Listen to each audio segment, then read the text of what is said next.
Hello, students. I think what we left off at was the liver. With the liver, this is an organ that's going to be kind of an accessory organ to the digestive tract. Our small intestine, stomach, esophagus, and mouth were directly in one line. Now we start to get to an accessory organ, and this organ sits over top of that stomach area and that small intestine area, and in it, it's going to have a very important role in digestion. Its role is to release bile. Bile is basically, I have a picture here coming around. It's what attacks our fat molecules, one of the items that attacks fat molecules and breaks them apart. So bile is basically going to help with our fat breakdown, and it's produced in that liver area. It can be stored in the gallbladder. However, not all organisms have a gallbladder, like a horse, because it's constantly eating, because horses have a different digestive tract. They are going to be constantly eating, and they don't have a gallbladder because they don't need to store bile. But like in our pigs and in people, we have gallbladders to store bile.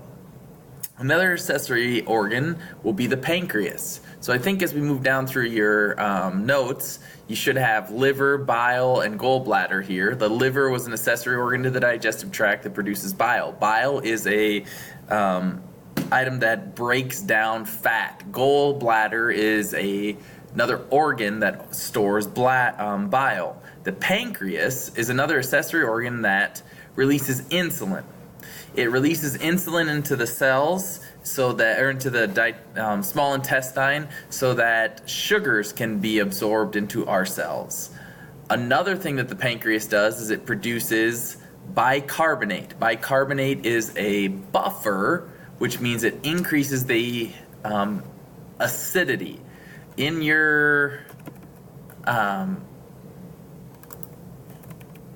picture from before, as I go back to here, we have our pancreas sitting right here at the beginning of the small intestine. Well, if that stomach is dropping in all of that acid that was produced, then we need to get that acid back up, and what we add to them is bicarbonate. So the bicarbonate is what the pancreas adds to increase the pH. This is called a buffer, or something that makes it more of a neutral pH. It also produces, the last thing the little pancreas will produce is what's called lipase. It's not on there, but lipase will be here. It will produce lipase. Lipase is enzyme to break down fat.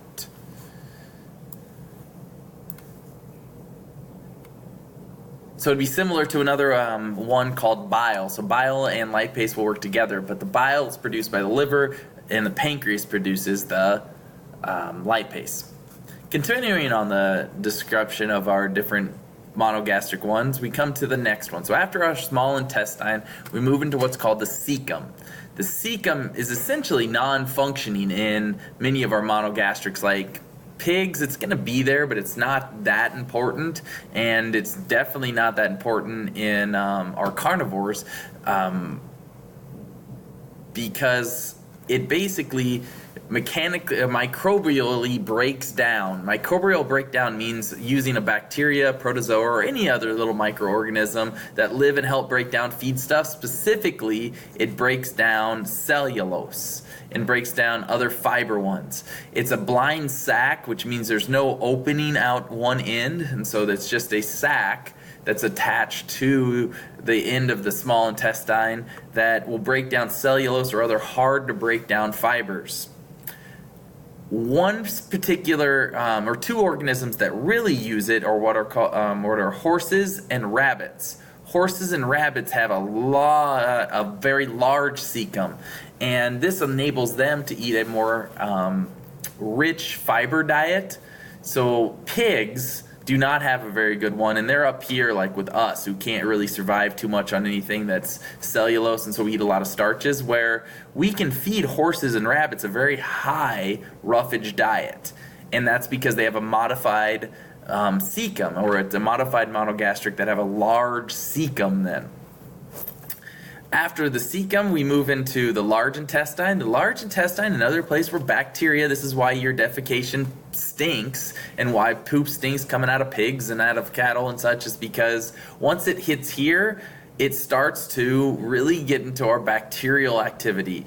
We also absorb water in the large intestine, and then it puts it into the urinary tracts. We store our waste so we aren't just constantly just gooing out defecation out of our livestock. And then the other part of it would then be your rectum and colon. So the large intestine is broken down in the colon. The colon is where a lot of our bacterial and our bacterial breakdown, and then your rectum and water absorption, and then your rectum will be where we start to store our waste, where we're storing it and compacting it together so it solidifies, which then leads you to that last little sphincter that opens and closes so that we can release our defecation, and that is the anus. Some side notes on items gets into stuff like constipation. Constipation is where this back end of your digestive tract isn't getting enough fiber to push out any defecation. So constipation is basically where you are not eating enough, or your livestock is not getting enough of fiber to help push through the material. And so then you don't have enough non-digestible materials to push out of poop. So fiber, I keep saying, is not very utilized. Well, it's not very utilized, but we still have to have it so that we can push our foods through our digestive tract. If we don't have any, then we don't get all of our food pushed out that we don't use. We then move into colic. Colic's an interesting one, and it's another problem. And well, a picture that I have of colic would be like here. Colic is twisting of the gut, and so the gut in this case would be our intestinal tracts, and you can see it's supposed to be this light colored pink. Well, it got twisted mostly in our horses, and it then starts to turn into this ugly cherry red because it's got twisted over and it's starting to not be able to empty out, and then the blood vessels start to kink over and life just isn't very good. So constipation is where we don't push enough fiber through. Colic is where we get a twist, sometimes associated with the bad diet of not having enough fiber. I think other items on your guys' notes are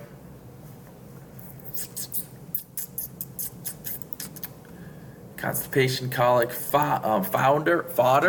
Founder is going to be laminitis, is what it's called, and it's where poor diet kills off beneficial bacteria, and the non-beneficial bacteria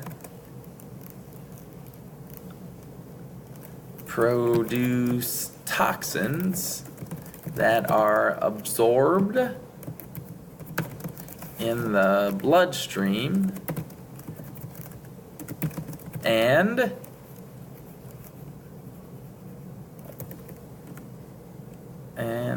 collect in the soles of the feet.